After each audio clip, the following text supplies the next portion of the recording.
Hello everyone, we're live from Lindsborg, and I'm going to tell you a story today that is a little bit later in the day than typical because it's been a cooker. It got to about 102 degrees today, and so I decided it was just a better idea to come and do this a little later in the day when I could be in the shade and have also some great sunlight on this building right behind me that I'm going to share with you some information about. Many of you know this building as the J.O. Sundstrom Conference Center, and it's a beautiful facility that we use well today, bringing thousands of people through a year. COVID was, of course, not a year like that, but typically we have several thousand people that come through this building each year and utilize it for wedding receptions and wedding ceremonies, that use it for board meetings and just all kinds of other meetings, and bridal showers and baby showers and family reunions, and we serve Sphinx Healings Fest smorgasbord in that building. So super fun. But this building has not always been a conference center, but it has been in Lindsborg since very early days.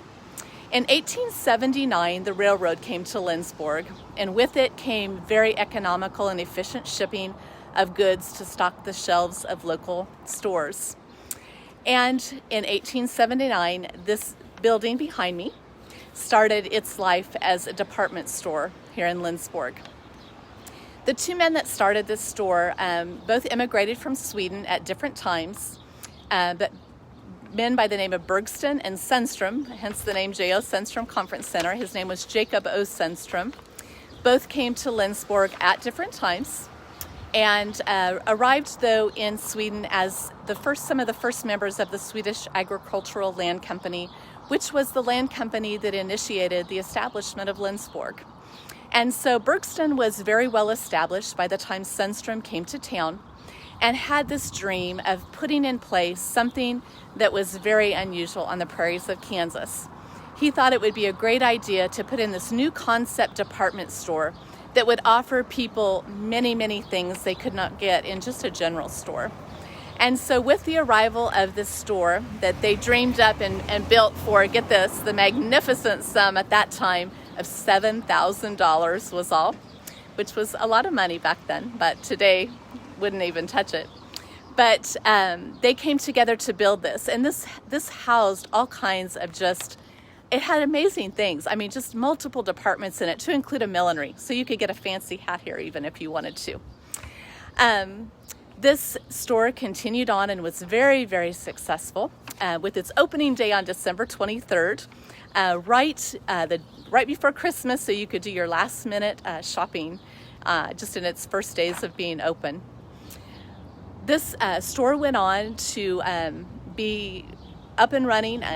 Sundstrom died in 1926, and at that period of time, it was still going great guns.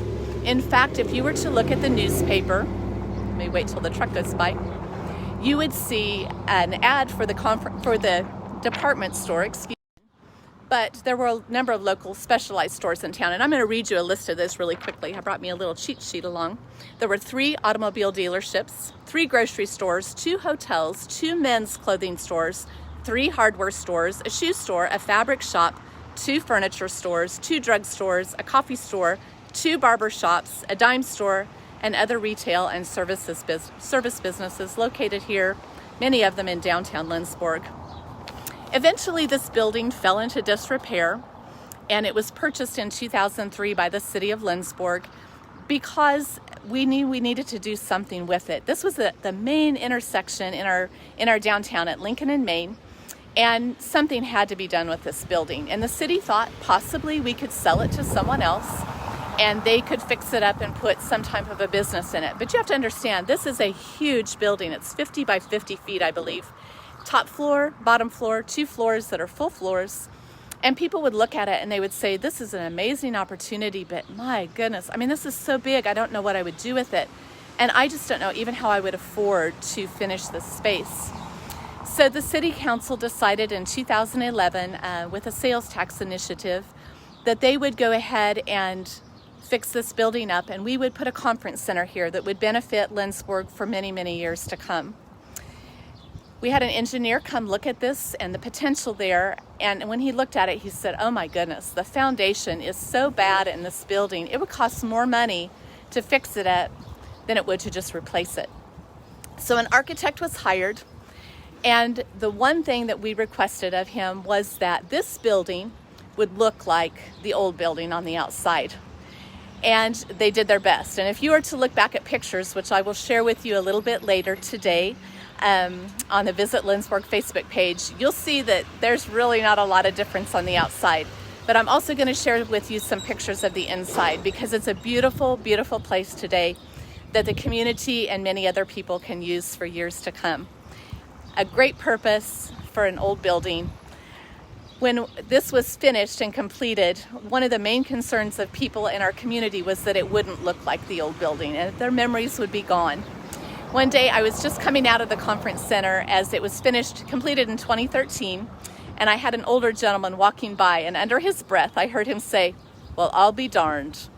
It does look just like the old building. So I think we did a good job. Signing off from Lindsborg, and we'll see you again next week.